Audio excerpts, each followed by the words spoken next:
자, 그럼 일반 매매에 대해서 좀 더 자세히 알아보겠습니다. 어, 일단 네이버 부동산에 매물들이 다양하게 등록이 되어 있는데 여기에서 내가 사고 싶은 입지에 있는 단지에 내가 살 수 있는 예산으로 올라온 평형, 뭐 층, 뭐 향 이런 걸 고려해서 매물을 봅니다. 그러면은 그 매물을 가지고 있는 그 공인중개사 분이 계세요. 그 중개사 분이 계시는 사무실에 가서 이제 미팅을 하는 겁니다. 물론 그 공인중개사님 뵈러 가기 전에 미팅 약속 잡고 가야겠죠. 그래서 그 중개사 사무실에 가서 미팅을 하면서 이제 뭐 가격 조율도 하고 또 집도 한번 보고 그 집이 너무 마음에 든다면 계약 이전에도 계약금의 일부를 가계약금으로 넣어서 계약과 동일한 효과를 보게 할 수도 있고요. 그 다음에 정식 계약하는 단계 와서는 통상 이제 매매 대금, 그러니까 집을 사는 돈의 한 10% 정도를 계약금으로 납부를 하게 됩니다. 그러면은 그 이 계약금 납부한 다음에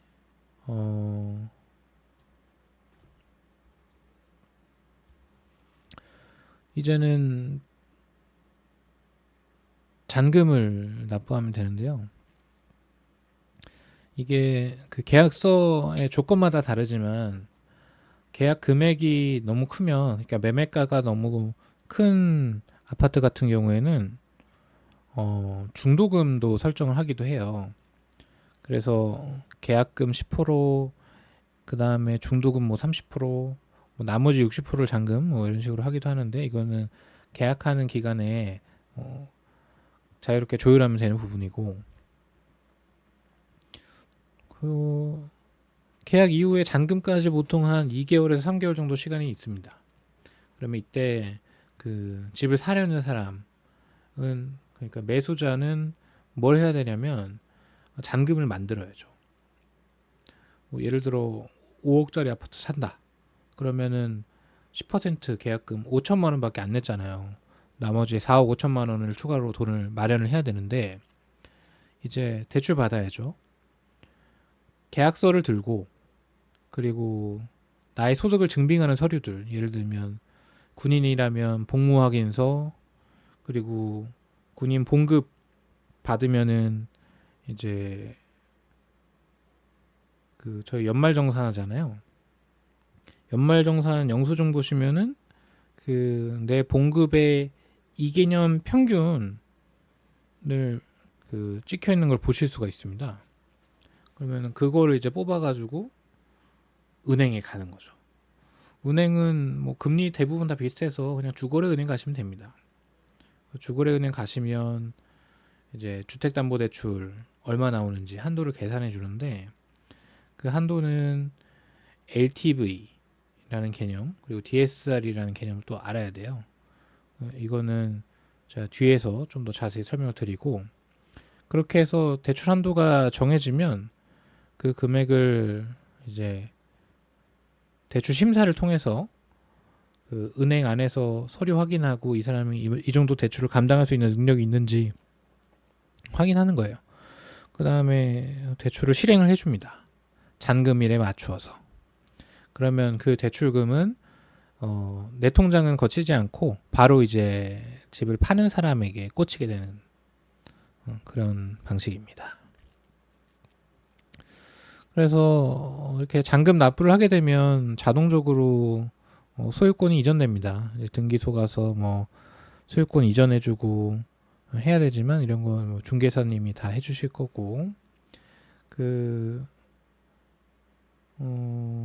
이후에 이제 대출 받았으니까 대출 원금과 이자를 이제 매달 상환해야죠. 그래서 그 대출 실행할 때 날짜를 정할 거예요.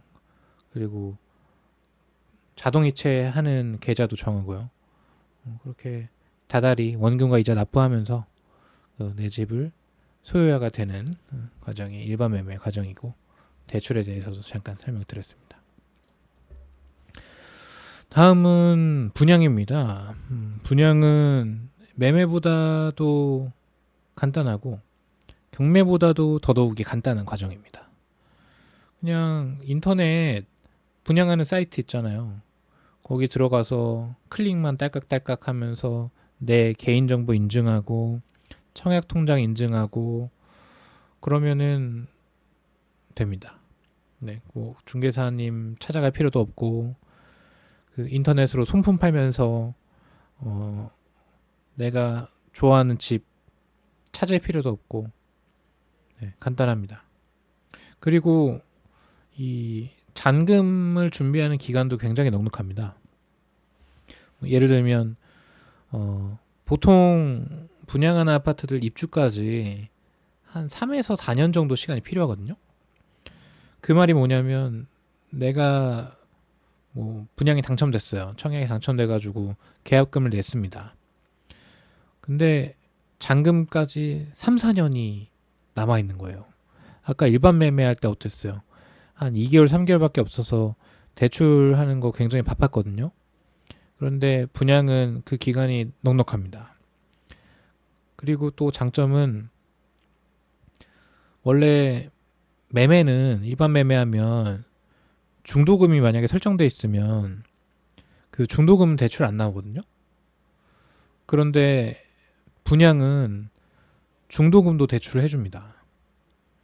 그래서 뭐 예를 들어 5억짜리 집을 샀다, 분양을 받는다, 앞으로 4년 뒤에 잔금이다, 그러면 10%인 5천만 원 대출이 아니고 계약금으로 내고, 그 다음에 4,500만 원을 중에서 중도금 60% 내고 나머지 30% 잔금 내고, 이런 순서인데 중도금까지도 무이자로 해주는 경우도 있고, 아니면 이자 후불로 해서 나중에 잔금 낼 때 주담대로 전환할 때 그때 내세요 하는 경우도 있거든요. 그래서 이 분양의 가장 큰 장점은, 이 예산이 부족한 분들, 예산 계획 짜기 어려운 분들에게 굉장히 쉬운 내 집 마련 방법이 될 수 있다라는 게 분양의 큰 장점입니다. 마지막으로 경매인데요. 그 경매는 굉장히 복잡한 과정이 또 있습니다. 그 권리 분석도 해야 되고, 또 낙찰을 받더라도 그 집에 살고 있는 세입자가 있거나 소유주가 있거나 하면 내가 직접 그 세입자를 내보내야 되는 명도라는 과정도 해야 됩니다. 물론 그 협상이 잘 안 돼서 명도가 안 된다면 법원의 힘을 빌려서 강제 집행을 하는 방법도 있긴 한데, 어쨌든 비용이 또 드는 부분이니까. 그리고 가장 힘든 점, 낙찰 후에 잔금을 내는 기간이 터무니없이 짧습니다. 6주밖에 안 되거든요. 그래서 잔금을 마련하는데 굉장히 압박이 드실 겁니다. 그런데 이렇게 힘든 부분 때문에 사람들이 경매에 잘 도전하지 않으시고, 그래서 시세보다 저렴한 매물들이 경매로 많이 나오게 됩니다. 경매는 그래서 사실 가장 저렴하게 내 집 마련할 수 있는 방법이다 라고 할 수 있겠습니다.